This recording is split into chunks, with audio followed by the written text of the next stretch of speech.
Today is the elections 1945 to 1946. As in the last topic, which was the Simla conference, we have read that the conference was failed due to the issue of nomination of Muslim members, because both Congress and British refused to accept that Muslim League was the sole representative of Muslim community. Well, as Simla conference could not achieve anything, so let us discuss what was going on in Britain that time. Because to understand today's topic, which is election 1945 to 1946, we must know about the British government. World War II was over and the new government in Britain took control. Unexpectedly, the Labour Party won the British general elections.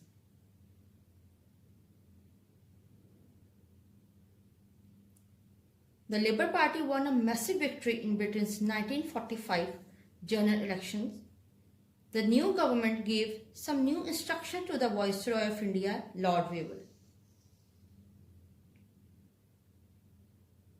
The new Prime Minister, Clement Attlee, and his Labour Party were committed to self-government in India. So, on 21st August 1945, the Viceroy Lord Wavell announced that the elections to both provincial and central assemblies would be held in the coming winter, and then set up an executive council with the support of the main Indian parties. Well, the elections were to show how divided India had become. Both Congress and Muslim League declared their manifestos, which I already told you in 1937 elections as well. Both Congress and Muslim League declared their manifestos for the elections. The Congress, as previously, claimed to represent all Indians and all communities living in India. It fought the election on a policy of an undivided India and independent India. It supported one nation theory, as you already know. On the other hand, the Muslim League announced that it would fight the elections on the two clear-cut issues. Pakistan is the national demand of Muslims of India,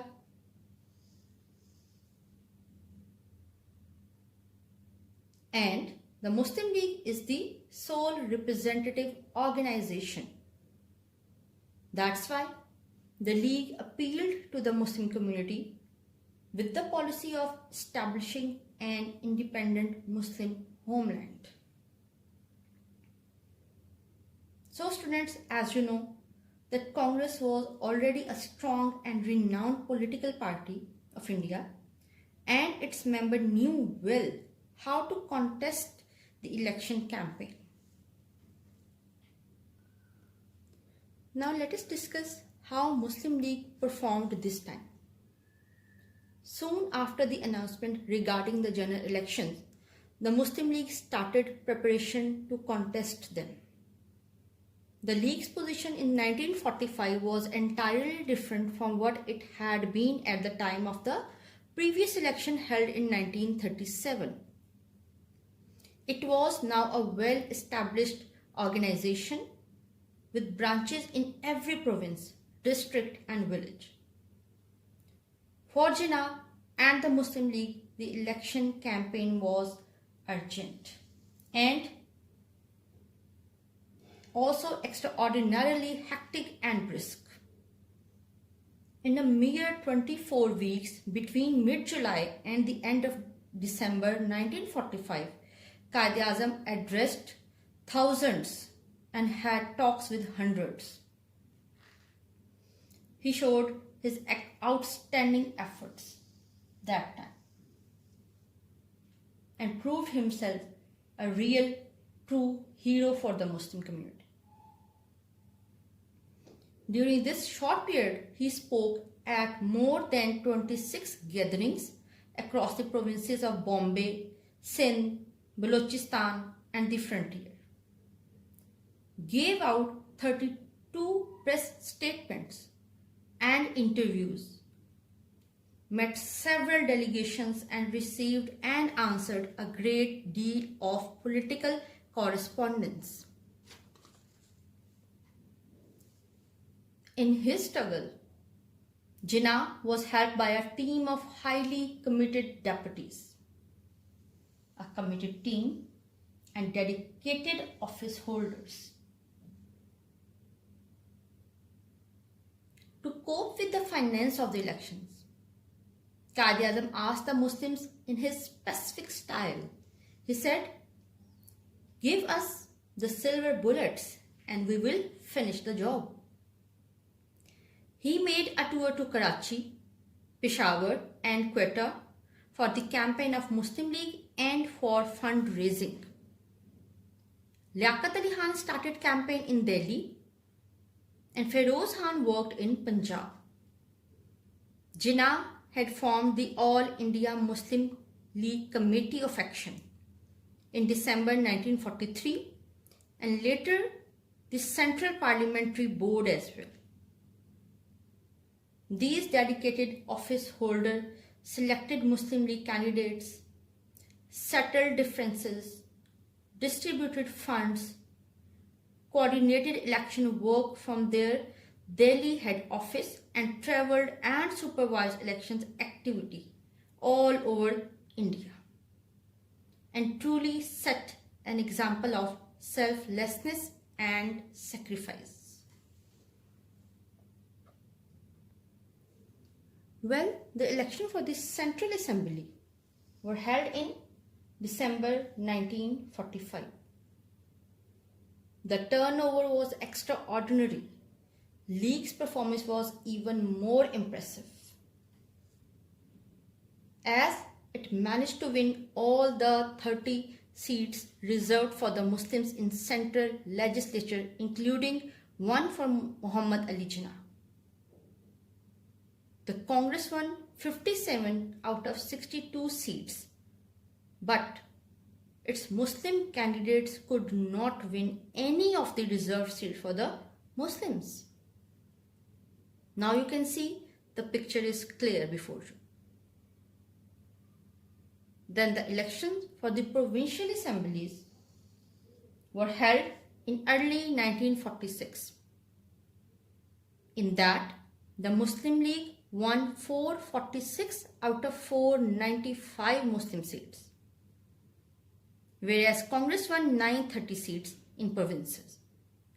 It's almost 91% of the non-Muslim vote and took control in the 8 states. Muslim League captured approximately 95% of the Muslim seats. It took control in Bengal and Sindh and was the largest party in Punjab. The victory of Congress in NWFP was a serious blow to the League, as the Congress took 19 Muslim seats to the League's 17 seats. However, the election showed that the Muslim community was supporting the League and the rest of the country was generally supporting Congress. The Muslim League celebrated January 11, 1946 as the Day of Victory and declared that the election results were enough to prove that Muslim League under the leadership of Muhammad Ali Jinnah was the sole representative of Muslims of the subcontinent, because it had learned the lessons of 1937 and campaigned effectively and to let Muslims know exactly what it stood for actually. The period of Congress rule from 1937 to 1939 had made Muslims realize that if they did not stand up for their rights, they would suffer at the hands of Congress. All said and done. It was the last variable. It was the last variable made Pakistan possible. Indeed, the subcontinent in 1945 was a different place to that of 1937. Now the Muslim League had passed the Pakistan resolution, and Jinnah was fighting to show that the League was an equal force in politics to Congress. Whatever the reasons for the success of the Muslim League, it was now clear that there could be no settlement in India without its approval. Well, students, I have thoroughly explained every point regarding election 1945 and 46, the difference between 1937 and 1945 elections. Now you can easily write in detail the comparison and contrast of Muslim League's position in 1937 and a strong position in 1945. Alright, student, try to remember each and every point of this lecture. This is very important topic. Read from your book as well before attempting the questions, and then submit your worksheet within a week. Alright, take care. Allah Hafiz.